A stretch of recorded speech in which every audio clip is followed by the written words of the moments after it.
l'Afrique du Sud et l'Algérie, des pays qui ont des relations historiques depuis l'ANC, l'African National Congress, le parti de Nelson Mandela. Et Nelson Mandela a été entraîné, rappelez-vous, dans les années 60, en 1961, par l'armée de libération nationale. Et c'est lui qui a dit l'Algérie a fait de moi un homme. Et quel homme!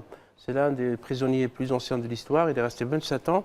Et le premier pays qu'il a visité après avoir purgé cette peine, c'était l'Algérie. Il a été accueilli comme un héros national. Et donc, pour dire que les relations entre l'Afrique du Sud et l'Algérie sont très fortes.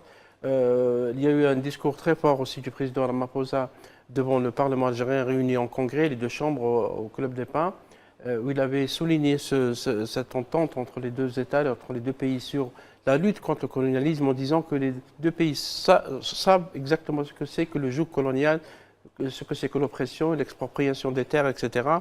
Et il a rappelé qu'il y a quand même deux peuples qui luttent pour leur indépendance, le peuple palestinien.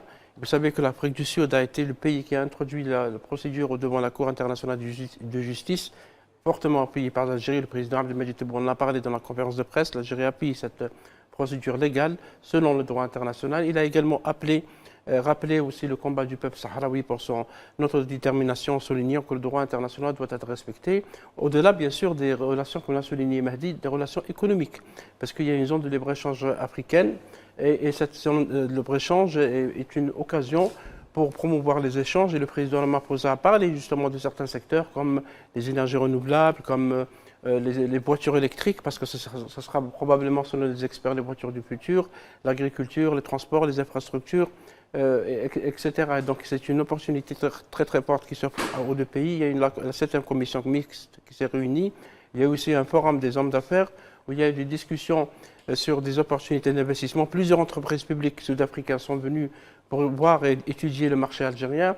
Et l'axe Pretoria-Alger sera un axe non seulement diplomatique, politique, géostratégique, mais également un axe économique, parce que c'est un grand axe, puisque le président Ramaphosa a dit que malgré qu'il y a près de 8000 ou plus de 8000 km entre Cape Town, le Cap et Alger, mais les deux pays sont proches parce qu'ils peuvent encore, si vous voulez, réduire les distances à travers la coopération économique, culturelle, politique, etc. Si je peux